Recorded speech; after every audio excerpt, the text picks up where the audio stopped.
வணக்கம் நேயர்களே, மருத்துவம் சார்ந்த சிறப்பு நிகழ்ச்சிக்கு உங்களை வரவேற்கின்றோம்.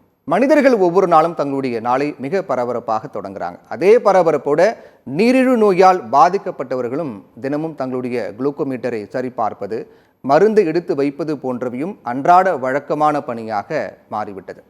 ஆனால் இந்த நீரிழிவு நோய் குறித்து நாம் அதிகம் பேச வேண்டிய ஒரு காலகட்டத்தில் இப்போ நாம் இருக்கோம். ஏன் அப்படின்னா, உலக அளவில் 500 மில்லியனுக்கு மேற்பட்டவர்கள் நீரிழிவு நோயால் பாதிக்கப்பட்டிருக்கிறார்கள் என்று ஒரு அதிர்ச்சிகரமான புள்ளி விவரம் தெரிவிக்கிறது. அதோட நீரிழிவு நோயாளிகளில் சுமார் 20 முதல் 40 விழுக்காடு பேர் மன அழுத்தம், பதட்டம் அல்லது மனசோர்வு போன்றவற்றால் பாதிக்கப்பட்டிருக்காங்க. இது எல்லாமே அன்றாட வாழ்க்கையை இன்னும் அவங்களுக்கு கடினமாக்குகிறது. இது எல்லாம் தவிர்க்க ஒரு ஆரோக்கியமான வாழ்க்கை வாழ நம்ம பெரிய அளவில் ஏதேனும் செய்ய வேண்டும் அப்படிங்கிற அவசியம் கிடையாது. சின்னதாய் சிறிய அளவிலான மாற்றங்கள் செய்தாலே அது நமக்கு பெரிய மாற்றத்தையும் ஆரோக்கியத்தையும் கொடுக்கும். அது என்ன என்பதை தான் இந்த நிகழ்ச்சி மூலமாக நாம் தெரிந்து கொள்ள போகிறோம். அதோட நீரிழிவு நோயால் பாதிக்கப்பட்டவர்கள் அல்லது நீரிழிவுக்கு முந்தைய நிலையில் உள்ளவர்கள் மட்டும் இல்லாமல் நம்ம எல்லாருமே தெரிந்து கொள்ள வேண்டிய மிக முக்கியமான விடயங்கள் குறித்து இந்த நிகழ்ச்சியில் நாம் விரிவாக பேச போகிறோம். இதை பற்றி பல்வேறு விளக்கங்களை எளிய முறையில் வழங்குவதற்காக நம்முடன் டாக்டர் கிருஷ்ணமூர்த்தி சிவகுமார், டாக்டர் மேனகா மற்றும் டாக்டர் சரவணன் என 3 சிறப்பு மருத்துவர்கள் இணைகிறார்கள். அவர்களை வரவேற்று நிகழ்ச்சிக்குள்ளே போகலாம். டாக்டர் கிருஷ்ணமூர்த்தி சிவகுமார், உங்ககிட்ட இந்த நிகழ்ச்சியை தொடங்குறேன். சார், பொதுவாக நீரிழிவு அப்படின்னு சொன்ன உடனே எல்லாரும் முன்னாடி ஒரு காலத்து இது பணக்காரர்களுக்கு வரக்கூடிய ஒரு பிரச்சனை அப்படின்னு சொல்லப்பட்டது. இன்னைக்கு குடும்பத்தில் ஒருத்தருக்கு இருக்குது அப்படிங்கிற மாதிரி ஒரு சூழல் தான் இருக்குது. நம்ம தொடக்கத்தில் சொன்ன மாதிரி புள்ளி விவரங்கள் உலக அளவில் 500 மில்லியனுக்கு மேற்பட்டவங்க இதனால் பாதிக்கப்பட்டிருக்காங்க அப்படின்னு சொல்கிறாங்க. இப்போ நீரிழிவு நோய் அப்படின்னா என்ன, இது எப்படி நம்ம புரிஞ்சிக்கலாம் சார்? ரொம்ப எளிமையாக சொன்னால், டயபிட்டிஸ் ஒரு லாங் டேர்ம் கண்டிஷன். அதாவது ஒரு நாள்பட்ட ஒரு குறைபாடு. என்ன குறைபாடு அப்படின்னு பார்த்தீங்கன்னா, ரத்தத்துல சர்க்கரை, அந்த குளுக்கோஸ் அப்படிங்கிற சர்க்கரையை ஹேண்டில் பண்றதுல உள்ள ஒரு நாள்பட்ட குறைபாடு. என்ன, ஏன் இந்த குறைபாடு வருது அப்படின்னு பாத்தீங்கன்னா, ஒண்ணு இன்சுலின் அப்படிங்கிற ஹார்மோன் சரியா வேலை செய்யல, இல்லாட்டி இன்சுலின் சரியா உற்பத்தி ஆகி ரத்தத்துல ரிலீஸ் ஆகி குளுக்கோஸை கண்ட்ரோல் பண்ண முடியல. இதுதான் குறைபாடு. சரி சார், இப்போ இந்த இன்சுலின் அளவு பற்றி நீங்கள் பேசும்போது, இப்போது அதிகமானாலும் பிரச்சனை, அது குறைந்தாலும் பிரச்சனை அப்படின்னு சொல்கிறீங்களா? இல்லை எது அதிக பாதிப்பு, எது பெரிய சிக்கலாக இருக்குது? இன்சுலின் அதிகமாகிறது பார்த்தீங்கன்னா யாராவது ஒருத்தருக்கு தாங்க. டைப் 2 டயபிட்டிஸில் ஒரு கொஞ்ச காலத்துக்கு அதிகமாக இருக்கும், அதுக்கப்புறம் குறைய ஆரம்பிச்சிடும். ஓவர் யூஸ் பண்ணி குறைய ஆரம்பிச்சிடும். ஸோ இன்சுலின் குறையிறது தான் மேஜர் ப்ராப்ளம். இப்போ நீங்கள் சொன்னீங்க இல்லையா, உலக அளவில் 50 கோடி பேருக்கு மேலே டைப் 2 டயபிட்டிஸ் தான் நம்ம பேசுகிறோம். அவங்களுக்கு பார்த்தீங்கன்னா இன்சுலின் குறைபாடு தான். டாக்டர் மேனகா, இப்போ நீரிழிவு நோய் அப்படிங்கிறது எல்லாருக்கும் ஒரு மிகப்பெரிய சவாலாக மாறி இருக்குங்கிறத நம்ம பார்த்துக்கிட்டு இருக்கோம். அதில் மிக முக்கியமாக அவங்க ஒர்க் பண்ணக்கூடிய இடத்துல, இப்போது ஒர்க்கிங் பீப்புளாக இருக்காங்க அப்படின்னா, அவங்க வேலை செய்யக்கூடிய இடத்துல இந்த நீரிழிவு நோய் அப்படிங்கிறது எந்த விதமான ஒரு தாக்கத்தை, பாதிப்பை ஏற்படுத்தும்? அவங்களுடைய வழக்கமான செயல்திறன் எந்த அளவுக்கு இது பாதிக்குது மேடம்? நீரிழிவு நோயினால் பாதிக்கப்பட்டவங்க ஒர்க் பிளேஸில் அவங்களோட ஒர்க்ல கொஞ்சம் கான்சென்ட்ரேஷன் பண்ண முடியாது. எப்ப அப்படின்ற நம்ம பார்க்கும்போது, அவங்களுடைய உணவு முறைகள் அதிகமான சுகர்ஸ் இருந்தாலோ, இல்ல சுகர் நம்ம எக்ஸ்பெக்டட் லெவலை விட கம்மியா இருந்தாலோ, லோ சுகர் என்று சொல்லக்கூடிய ஹைப்போகிளைசெமியா அந்த மாதிரி சிம்டம்ஸ் இருந்தாலோ, அந்த மக்கள் நம்மளுடைய ஒர்க்ல கவனம் குறைவா இருக்கும். இதனால் ஒரு டயர்ட்னஸ், சோர்வு, தலை சுற்றல் இந்த மாதிரி சில சிம்டம்ஸ் அவங்க ஃபேஸ் பண்ணுவாங்க. ஸோ இந்த மாதிரி டைம்ல அவங்களால கவனம் செலுத்த முடியாதனால மன அழுத்தத்துக்கு அவங்க உள்ளாகுறாங்க. ஸோ நம்ம கரெக்டான நேரத்துல உணவு எடுத்துக்கொண்டும் மாத்திரைகளை எடுத்துக்கொள்ளும் போதும் சுகரை கரெக்டான அளவுல கட்டுப்பாட்டுல வச்சுக்கிட்டா நம்மளோட வேலைகள் சிரமம் இல்லாம போகலாம். இல்லைன்னா பணியை அவங்க சரிவர செய்ய முடியாமல் கொஞ்சம் கஷ்டப்படுற நிலைமையில அவங்க இருப்பாங்க ஒர்க் பிளேஸ்ல. ஆனால் இப்போது ஒர்க் பண்ணக்கூடிய இடத்துல நீரிழிவு நோயாளிகள் இருக்காங்க அப்படின்னா, அவங்களுக்கு அந்த மன அழுத்தம் காரணமாக ரொட்டீன் ஒர்க்கு பாதிக்கப்படும் அப்படின்னு சொல்கிறீங்க. சரியாக கவனம் செலுத்த முடியாமல் போகும் அப்படின்னு சொல்கிறீங்க. இப்போது என்ன பிரச்சனை அப்படின்னு பார்க்கும்போது, இந்த நீரிழிவு நோய் இருக்கிறதுனால அவங்களால கவனம் செலுத்த முடியலையா, இல்லை மன அழுத்தம் ஏற்பட்டு அதனால அவங்களால கவனம் செலுத்த முடியலையா மேடம்? தொடர்பு இல்லைன்னு நம்ம சொல்ல முடியாது. ஆனா நம்ம கரெக்டான நேரத்துல உணவு எடுத்துக்கொள்வதாலும், சரியான நேரத்துல டாக்டர்ஸ் கொடுக்கிற டேப்லெட்ஸ் அவங்க எடுத்துக்கிட்டு சுகரை கரெக்டா வச்சிருந்தாங்க அப்படின்னா இது ரெண்டுமே இல்லாம தவிர்க்கலாம். ஆனா இன்னைக்கு காலகட்டங்கள்ல மன அழுத்தம்ன்ற ஒரு விஷயம் எல்லார் மனசுலயுமே ஒர்க் பிளேஸ்ல இருக்கு. ஸோ ஆமா. அதை தாண்டி அவங்க சுகரையும் மெயின்டைன் பண்ணி கண்ட்ரோலா வச்சிருக்கும் போது சின்ன சின்ன மாற்றங்கள் அவங்க நம்ம நடைமுறை வாழ்க்கையில செயல்படுத்தும் போது தாராளமா இந்த மன அழுத்தத்துல இருந்து வெளியில வந்துட்டு நம்ம வேலையை கண்டிப்பா கான்சென்ட்ரேட் பண்ண முடியும் அவங்களால. டாக்டர் கிருஷ்ணமூர்த்தி சிவகுமார் சார், இப்போ மேடம் சொன்ன மாதிரி மன அழுத்தம்ங்கிறது நீரிழிவு நோயால் பாதிக்கப்பட்டவங்க மட்டும் கிடையாது, பொதுவாக பலருக்கும் இருக்கும் அப்படிங்கிறத நம்ம பார்த்துட்டு இருக்கோம். ஒரு ப்ரெஷர் இல்லாத வேலை எங்கேயுமே கிடையாதுங்கிறத நம்ம பார்த்துக்கிட்டு இருக்கோம். அப்படிங்கும்போது குறிப்பாக அந்த நீரிழிவு நோயால் பாதிக்கப்பட்டவர்கள் எதிர்கொள்ளக்கூடிய சவால்கள் மற்றவங்களை காட்டிலும் கூடுதலாக என்ன எதிர்கொள்றாங்க சார்? ஆக்சுவலா ரொம்ப சிம்பிள் சார். ஏன்னா வந்து இது லைஃப் ஸ்டைல் டிசார்டர் அப்படின்னு சொல்றோம். லைஃப் ஸ்டைல் அப்படின்னு சொல்றப்போ எதை மீன் பண்றோம்னா மூணு விஷயம் தான். ஃபர்ஸ்ட் வந்து உணவு பழக்க வழக்கம், ரெண்டாவது வந்து உடலுக்கு உடற்பயிற்சியா இருக்கலாம், இல்லாட்டி வந்து எது வேணாலும் இருக்கலாம். மூணாவது முக்கியமா உள்ளதுதான் இந்த மனம் வந்து கரெக்டா சீரா வச்சுக்கிறது.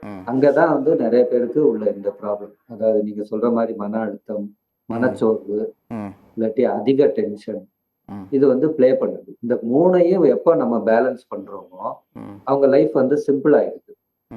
இதுல அவேர்னஸ் வந்து அவங்களுக்கு ரொம்ப ரொம்ப முக்கியம். அவேர்னஸ்ங்கிறது நம்ம என்ன சொல்றோம், அவங்க சாப்பிடுறது வந்து உணர்வு பூர்வமா விரும்பி சத்தான உணவுகளா சாப்பிடணும். அதாவது காய்கறிகள், கீரைகள், பழங்கள் இந்த மாதிரி வந்து தெரிஞ்சு சாப்பிடணும். ஜங்க் ஃபுட்ஸ் அவாய்ட் பண்ணணும். அது உணவு பழக்க வழக்கத்துல சிம்பிளா சொன்னா. அடுத்து உடற்பயிற்சி. உடற்பயிற்சியில வந்து ஒரு மினிமம் 1/2 an hour சொல்றோம். பட் நம்ம இந்தியன்ஸ் பாத்தீங்கன்னா வந்து அட்லீஸ்ட் 1 hour செய்யணும். ஆக்சுவலா இப்ப டிசீஸே வராம இருக்கணும்னு வச்சுக்கோங்களேன்.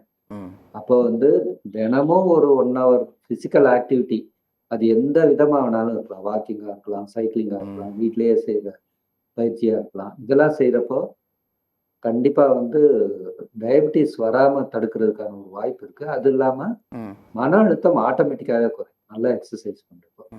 தேர்டு தான் இந்த மெடிடேஷன், யோகா இதெல்லாம் சொல்றோம். சரி. அதாவது தியானம், யோகா இதெல்லாம் செய்யறப்போ மன அழுத்தம் இல்லாம இருக்க முடியும். ஸோ இந்த மூணையும் பேலன்ஸ் பண்ணா வந்து டெஃபினட்டா அந்த டயபிட்டிஸ் வந்து ப்ரிவென்ட் பண்ணலாம். இல்லாட்டி இருந்தாலும் நல்ல விதத்துல கட்டுப்பாட்டுக்குள்ளேயே வச்சு. பணியிடங்கள் அப்படின்னாலே அது ஒரே மாதிரி இருக்காது, ஒவ்வொரு துறைக்கும் ஒவ்வொரு மாதிரியான பணி இருக்கும். ஃபார் எக்ஸாம்பிள் பார்த்தோன்னா நீண்ட நேரமாக உட்கார்ந்துக்கிட்டு வேலை பார்க்குறது ஐடி கம்பெனி போன்ற நிறுவனங்களில், இல்லை நீண்ட நேரம் நின்றுக்கிட்டே வேலை பார்க்குறது துணி கடைகள்லாம் பார்த்துக்கிட்டு இருக்கோம் அப்படின்னா அந்த மாதிரியான ஒர்க் செக்டர் இருக்குது. இது மாதிரி ஒவ்வொரு இல்லை கடுமையான உடல் உழைப்பு கொடுக்க வேண்டிய பணியிடங்கள்லாம் இருக்குது, அது சார்ந்த வேலைகள்லாம் இருக்குது. அப்படி பார்க்கும்போது ஒர்க்கிங் பிளேஸ் அப்படின்னு வந்தாலே பொதுவாக எல்லாருக்குமே இந்த நீரிழிவு நோயால் பாதிக்கப்பட்டவங்களுக்கு வரக்கூடிய பிரச்சனை அப்படிங்கிறது எல்லா ஒர்க்குக்கும் சேர்த்த மாதிரி ஒரே மாதிரி தான் இருக்குமா, அல்லது ஒர்க்குக்கு ஏற்ற மாதிரி மாறுமா சார்? டெஃபினட்டா மாறும் இல்லையா? இப்ப அவங்க வேலை அவங்க உணர்ந்து பண்றப்ப ஸ்ட்ரெஸ் ஆட்டோமேட்டிக்கா கம்மியா இருக்க போகுது. சரி. அதே மாதிரி ஒரு சென்ஸ் ஆஃப் இன்செக்யூரிட்டி இருக்கிறப்போ ஒரு பயம் வருது. அந்த பயம் இருந்ததுன்னா நீங்க உட்கார்ந்து செய்யற வேலையா இருந்தா என்ன, ரொம்ப நேரம் கடையில நிக்கிற வேலையா இருந்தா என்ன, எதுவா இருந்தாலும் ஸ்ட்ரெஸ்ஸா தான் மாறுது. இப்போ உட்கார்ந்து பாக்குற கம்ப்யூட்டர் ஜாப்னு வச்சுக்கோங்க. அப்ப அவங்களுக்கு வந்து உட்கார்ந்து பாக்குறது அவங்க உடம்புக்கு கம்ஃபர்ட் தான். பட் வந்து மனசுக்கு என்ன கம்ஃபர்ட் இருக்கு அவங்களுக்கு, இந்த கோடிங் இவ்வளவு நேரத்துல அடிச்சு முடிக்கணும், இதை செஞ்சு முடிக்கணும், ப்ராஜெக்ட் டெட்லைன் வந்துருது அப்படிங்கிற ஒரு ப்ரெஷர் இருக்கு இல்லையா, அது ஸ்ட்ரெஸ்ஸா போயிடுது. இதே நீங்க சொன்ன அந்த எக்ஸாம்பிள்ல வந்து ஜவுளி கடையில ஒருத்தர் நிக்கிறாரு, ரொம்ப நேரம் நிக்கிறாரு. ரொம்ப நேரம் நிக்கிறதுனால காலையில ஒழுங்கா கூட சாப்பிடாம அவசரமா வந்து நிக்கிறாரு. அவருக்கு ஒரு எனர்ஜி பத்தல, ஸ்டாமினா பத்தல. இப்ப யோசிச்சு பாருங்க, அவரோட உடம்பு ஒத்துழைப்பு கொடுக்கலனாலும் அது ஒரு ஸ்ட்ரெஸ்ஸா இருக்கும். ஸ்ட்ரெஸ் பாத்தீங்கன்னா பணியிடத்துல வெவ்வேறு விதத்துல மேனிஃபெஸ்ட் ஆகலாம். ஓகே. அப்போ எப்படி நம்ம ஒரு நாளை வந்து நிர்வகிக்கிறோம், ஒரு வாரத்தை நிர்வகிக்கிறோம், அதாவது ப்ராப்பரா பிளான் பண்றோம், அதுக்கு தகுந்த மாதிரி நம்ம உணவு கரெக்டா எடுத்துக்கிறோம் அப்படின்னா இந்த ஸ்ட்ரெஸ்ஸை கண்டிப்பா அவாய்ட். எந்த பிரச்சனையாக இருந்தாலும் வருமுன் காப்பது மிக சிறந்தது அப்படின்னு நம்ம எல்லாருமே சொல்லிக்கிட்டு இருக்கோம், நம்ம கேட்டுக்கிட்டு இருக்கோம். அந்த வகையில் பார்க்கும்போது நீரிழிவு நோய் அப்படிங்கிற அதுக்கான பிரச்சனைகளுக்கு முன்னாடி வரக்கூடிய அறிகுறிகள் என்ன? எந்தெந்த அறிகுறிகள்? இப்போ ஒருத்தர் ஆரோக்கியமாக இருக்காருன்னு வச்சுக்கோங்களேன், ஆரோக்கியமாக இருக்கார் அப்படின்னா அவருக்கு நீரிழிவு பிரச்சனை வரப்போகுது அப்படின்னா அந்த வருவதற்கு முன்னால் அவருடைய உடம்பு என்னென்ன சிம்டம்ஸ்லாம் வெளிப்படுத்தும்? பொதுவாக டயபெட்டிஸ் அப்படி என்று சொல்லக்கூடிய நீரிழிவு நோயினுடைய சிம்டம்ஸ் வந்து முக்கியமான 3 சிம்டங்கள் ஃபர்ஸ்ட் சொல்லுவாங்க. அதாவது இங்கிலீஷ்ல வந்து பாலிடிப்சியா, பாலிஃபேஜியா, பாலியூரியா அப்படின்னு சொல்லுவோம். தமிழ்ல சொல்லும் போது நம்மளுக்கு ஒருத்தருக்கு சுகர் இருக்கு அப்படின்றதுக்கான அறிகுறி அதிகமான பசி எடுத்தல், அடிக்கடி வந்து யூரின் வந்து அவங்களுக்கு போகும். பகல்ல, நைட்ல அடிக்கடி யூரின் போகும். அதிகமா வந்து பசி எடுக்கும். தண்ணீர் தாகம் அதிகமா இருக்கும். இந்த 3 சிம்டம்ஸும் வந்து ஏர்லி டயபெட்டிஸ், அவங்க டயபெட்டிஸ்க்கு வர்றதுக்கு முன்னாடி இந்த சிம்டம்ஸ் இருக்கும். இத கூட வேற சிம்டம்ஸ் அப்படின்னு நம்ம பார்த்தோம் அப்படின்னா, எடை குறைவு.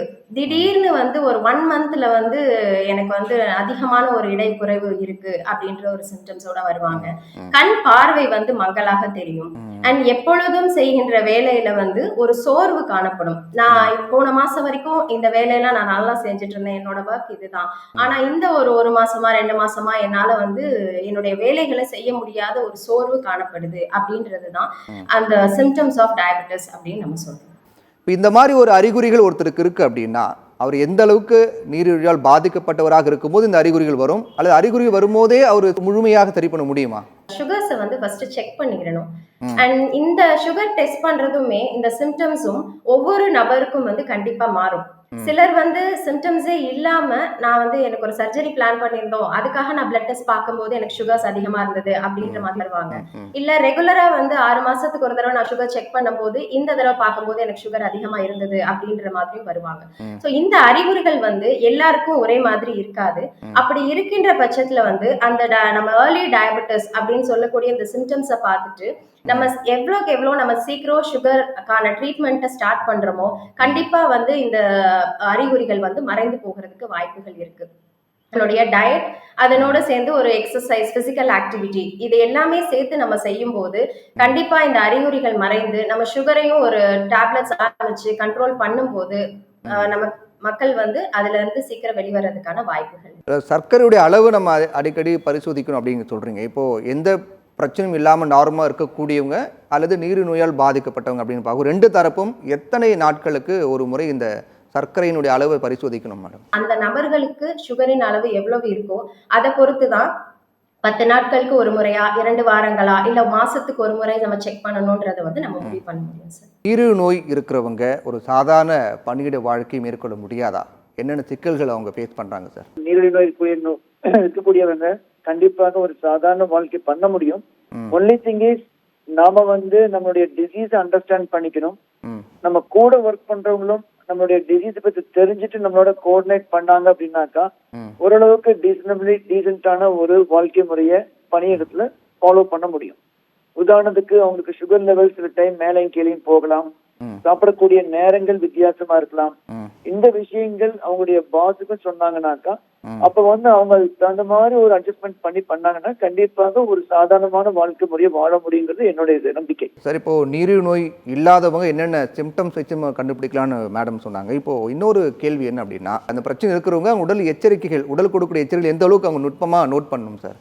இது கண்டிப்பான ஒரு விஷயம். இது சப்போஸ் நீரிழிவு நோய் எனக்கு இல்லைன்னு தெரியாது, இருக்கான்னு தெரியாது, ஆனா எனக்கு இப்பெல்லாம் சிம்டம்ஸ் இருக்கு அப்படின்னாக்கா உடல் சோர்வு, நம்மளுடைய ரொட்டீன் ஒர்க்கே நம்ம பண்ண முடியல, உடம்பு ரொம்ப தளர்ந்து போகுது, இல்ல சாதாரணமான சிம்டம்ஸ் நீரிழிவுக்கு இருக்கக்கூடிய அதிகமான நீர்ப்போக்கு, இல்லைனாக்க தண்ணீர் தாகம், இந்த மாதிரி விஷயங்கள், இல்ல weight loss, unintentional weight loss, இதெல்லாமே வந்து கண்டிப்பாக சிம்டம்ஸை கிரியேட் பண்ணக்கூடியது பாயிண்டிங் டுவர்ட்ஸ் டயபெட்டிஸ். அப்படிப்பட்ட சிச்சுவேஷன்ல இதெல்லாம் சிம்டம்ஸ் டயபெட்டிஸ் இல்லாதவங்க நோட் பண்ணிக்கணும். டயபெட்டிஸ் இருக்கிறவங்க ஒர்க்ல இருக்கிறாங்க அப்படின்னாக்கா இந்த மாதிரி சிம்டம்ஸ் வரும்போது இது எல்லாமே we should consider the health signals. நம்முடைய உடம்பு சரியானபடி கண்ட்ரோல்ல இல்லை அல்லது நமக்கு தெரியும் டயபெட்டிஸ், அப்ப அதுக்கான ஸ்டெப்ஸ் எடுத்து கண்ட்ரோல் பண்ணால் பெட்டரா இருக்கும். கண்டிப்பாக என்னென்ன அறிகுறிகள் அவங்க எதிர்கொள்வாங்க, என்னென்ன பிரச்சனைகள் உடல் ரீதியாக எதிர்கொள்வாங்க சார் டயபெட்டிஸ் இருக்கவங்க? அதான் இப்ப வந்து இருக்கிறவங்க வந்து கண்டிப்பாக ஒரு டயர்ட்னஸ், லேட் ஹவர் சாப்பிடல, அவங்க மத்தியானத்துக்கு மேல ஒரு மாதிரி மயக்கம் வர்றது, உடம்புடைய தளர்ச்சி ஆகுறது, இந்த மாதிரி விஷயங்கள் வந்தாலும் நம்ம ஒழுங்கானபடி சாப்பிடல, லோ சுகர் ஆயிடுச்சுன்னு அர்த்தம். இப்ப வந்து காலையில பிஸியா அவங்க காலையில நேரத்தை எந்திரிச்சு ஒர்க்குக்கு வந்துட்டாங்க, மருந்துகள் ஒழுங்கா எடுக்கல, எஸ்பெஷலி இன்சுலின் போடக்கூடியவங்க அப்படின்னா ஹை சுகர்ல இருக்கும், சுகர் கண்ட்ரோலுக்கே வந்திருக்காங்க, அப்போ உடம்பு ரொம்ப தளர்ச்சியா அந்த ஒர்க்கே பண்ண முடியாத அளவுக்கு ஆயிரும். ஸோ உங்களுடைய ரொட்டீன் ஆக்டிவிட்டிஸ் உங்களால பண்ண முடியல, டயபெட்டிஸ் இருக்கு, மருந்துகளும் ஆதார முறையும் பயிற்சிகளும் ஒழுங்கானபடி பண்ணல அப்படின்னாலே get alerted that your sugar is not in the smooth control. அப்பவே நீங்க வந்து அதுக்கான ஸ்டெப்ஸ் இமீடியட் எடுத்து ரெக்டிஃபை பண்ணாதான் உங்க உடம்புடைய சீர்நிலையான ஒரு சுகருக்கு வரக்கூடிய சான்ஸ் இருக்குது. ஓகே சார், நம்ம தொடர்ந்து பேசுவோம். டாக்டர் கிருஷ்ணமூர்த்தி சிவகுமார், எல்லா பிரச்சனைக்கும் மன ரீதியான சில நுட்பமாக கவனிக்க வேண்டிய விஷயங்கள்லாம் இருக்குது. ஏன்னா மனசு ரொம்ப நார்மலாக இருந்தால் மட்டும்தான் உடலும் ரொம்ப நார்மலாக இருக்கும், ஆரோக்கியமாக இருக்கும் அப்படின்னு நம்ம சொல்லிக்கிட்டு இருக்கோம் இல்லையா? அதில் குறிப்பாக அந்த டயபெட்டிக்கால் பாதிக்கப்பட்டவங்க மன ரீதியான என்னென்ன சிக்கல்கள் எதிர்கொள்கிறாங்க ஒன்று, ரெண்டாவது அவங்க எந்த அளவுக்கு மன ஆரோக்கியத்தை அவங்க மெயின்டைன் பண்ணணும். இப்போ இந்த ஸ்ட்ரெஸ்ஸு, ஆங்ஸைட்டி, டிப்ரெஷன்னால சுகர் கூடுமா அப்படின்னு கேட்டிங்கன்னா, டெஃபினட்டாக வந்து இருக்க சுகர் இன்னும் கூட தான் செய்யும். இப்போ ஆல்ரெடி டயபிட்டிஸ் இருக்கு. ம் அவங்களுக்கு இதே ஸ்ட்ரெஸ்ஸு, ஆங்ஸைட்டி, டிப்ரெஷன் வருமா அப்படின்னு கேட்டிங்கன்னா, ம் எஸ் அஃப்கோர்ஸ். இப்போ டாக்டர் சரவணன் சொன்ன மாதிரி, இப்போ அந்த டயபிட்டிஸ் கண்ட்ரோலாக இல்லை, உடம்புல ஏகப்பட்ட அறிகுறி இருக்கு. கால் எரிச்சல் இருக்கு, இல்லாட்டி வந்து ரொம்ப டயர்டாக இருக்கு. ம் என்னடா நம்ம வேலைக்கு வந்துட்டோம், வேலை செய்ய முடியாத அளவு இப்படி எரிச்சல் இருக்கு. ஏன்னா முதல் நாள் நைட்டு சரியா தூங்கியிருக்க மாட்டாரு. ம் ஸோ ஆட்டோமேட்டிக்காக பார்த்தீங்கன்னா அது ஒரு ஸ்ட்ரெஸ்ஸு தான். ம் இந்த ஸ்ட்ரெஸ்ஸே என்ன ஆகுது, ஒரு ஸ்டேஜில் வந்து ஒரு ஆங்ஸைட்டி. ம் அந்த ஆங்ஸைட்டி கன்சீக்வெண்ட்டாக முடிக்க முடியலைன்னா என்ன ஆகுது, அதுல இருந்து டிப்ரெஷன். ம் ஸோ ரெண்டுமே ஒன்றுக்கு ஒன்று தொடர்புடையது. ம் ஒரு பக்கம் உடல் நிலை, அதாவது உடல் வாகு ஆரோக்கியமா இருந்தாதான் ம் ஸ்ட்ரெஸ் கம்மி பண்ண முடியும். அதே மாதிரி ஸ்ட்ரெஸ் கம்மியா இருக்கிறப்போ உடல் ஆரோக்கியத்தை நல்லா வந்து நம்ம மெயின்டைன் பண்ண முடியும். ஸோ ரெண்டுமே மேட்டர்ஸ். அதனால பாத்தீங்கன்னா டயபிட்டிஸ் பொறுத்த வரைக்கும் ம் அகைன் டாக்டர் சரவணன் சரியா சொன்ன மாதிரி அறிகுறி எல்லாருக்கும் ஒரே மாதிரி இருக்கிறது இல்லை. மேனகா மேடமும் அதை பத்தி சொன்னாங்க. ஓகே. சில பேர் பாத்தீங்கன்னா, என்ன சார் நீங்க சுகர் எனக்கு 500 இருக்கு, எனக்கு ஒரு தொந்தரவும் இல்லை, இப்படி வந்து கேட்டுக்கிட்டு இருப்பாங்க. ம் இன்னொரு செட்டு வந்து, சார் 10 வருஷமா சுகர் 300 400 இருந்தப்பெல்லாம் தெரியல, இப்போ 250 தான் இருக்கு, ஆனா எனக்கு வந்து கண்ணு கெட்டு போயிடுச்சு, இது கெட்டு போயிடுச்சு, அதாவது கிட்னி டேமேஜ் ஆயிருக்கு, இவ்வளவு ப்ராப்ளம் வந்துருச்சு சார். என்ன ரீசன் சார், அதுக்கு என்ன ரீசன் சார்? அங்கதான் நம்ம அவேர்னஸ் என்னன்னா, லாங் டேர்ம் கண்டிஷன் சொல்லிடுறோம் இல்லையா. ம் இப்ப எதுவுமே வந்து உடனே டேமேஜ் ஆகுறது இல்ல.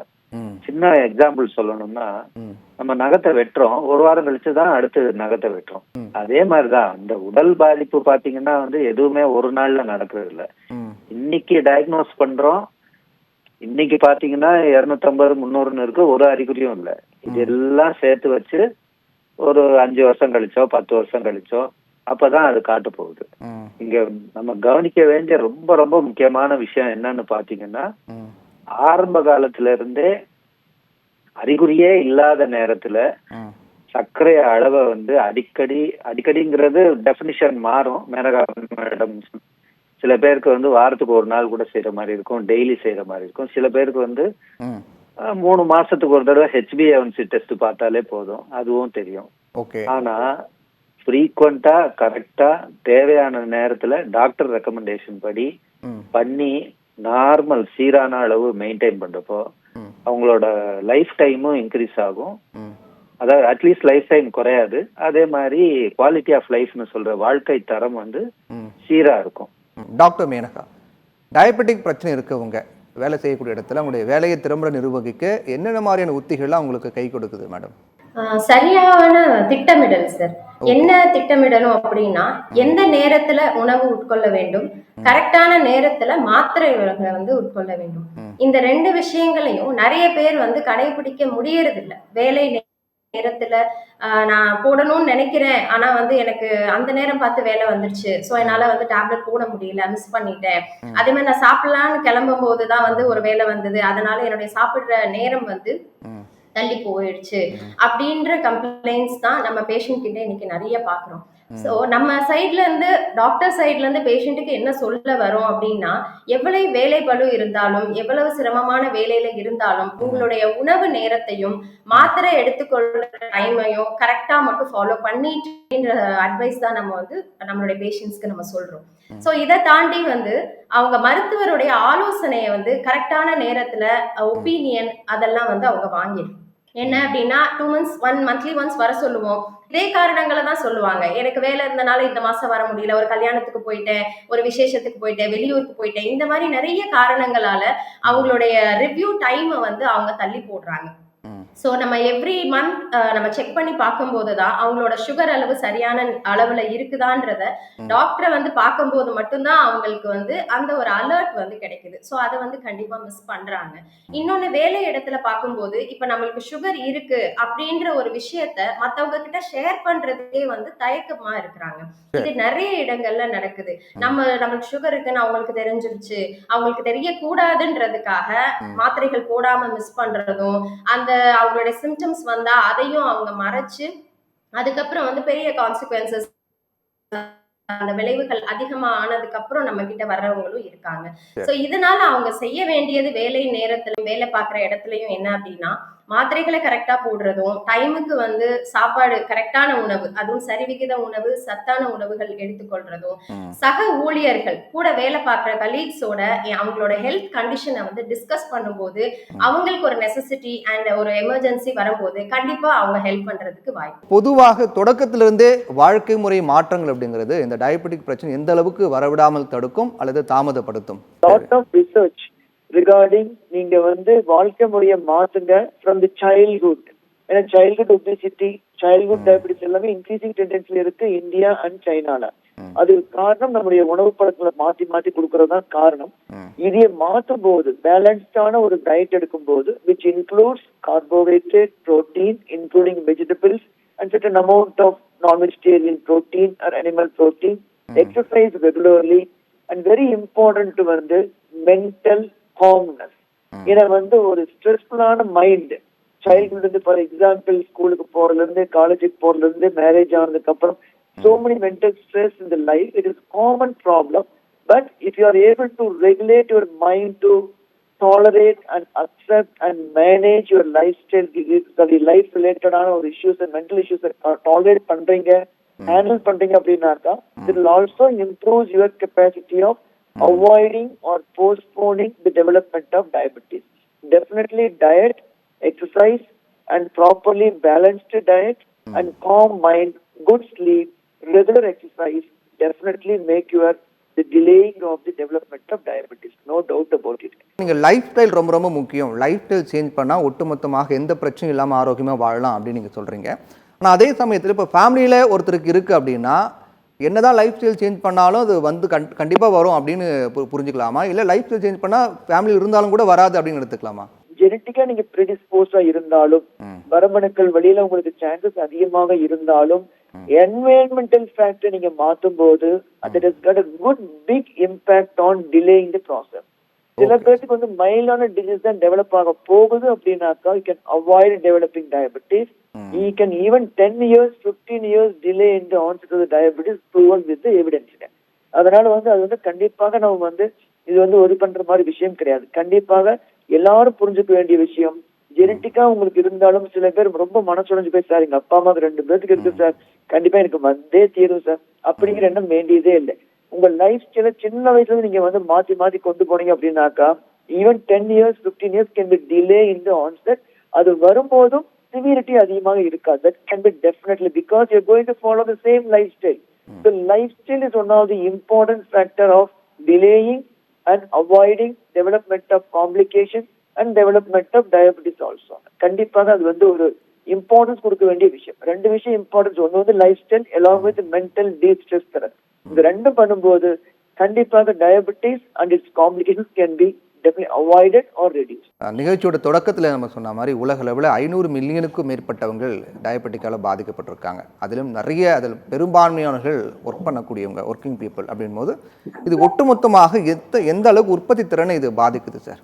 ஸோ ஸ்டாட்டிஸ்டிக்ஸ் படி பார்த்தீங்கன்னா டயபெட்டிஸ் இருக்கவங்களுக்கு வந்து டயபெட்டிஸ் இல்லாதவங்களுக்கு ஆன் அன் ஆவரேஜ் வந்து 2லேருந்து 7 நாள் ஒர்க் ஹவர் பாதிக்குது அப்படின்னு சொல்லி ஸ்டடீஸ் ஒரு வருஷத்துல. ஆனா சம்டைம்ஸ் இது அண்டர் எஸ்டிமேட்டா கூட இருக்கலாம், இல்லாட்டி ஆவரேஜ் அவுட் பண்றப்போ தெரியாம கூட இருக்கலாம். ஏன்னா ஆரம்ப காலத்துல இப்ப சொன்னோம் இல்லையா, இப்பதான் டயபெட்டிஸ் இருக்குன்னு தெரியுது, சுகர் 300 400 இருக்கு, ஆனா போய் ஒர்க் பண்ணிட்டு தான் இருப்பாங்க.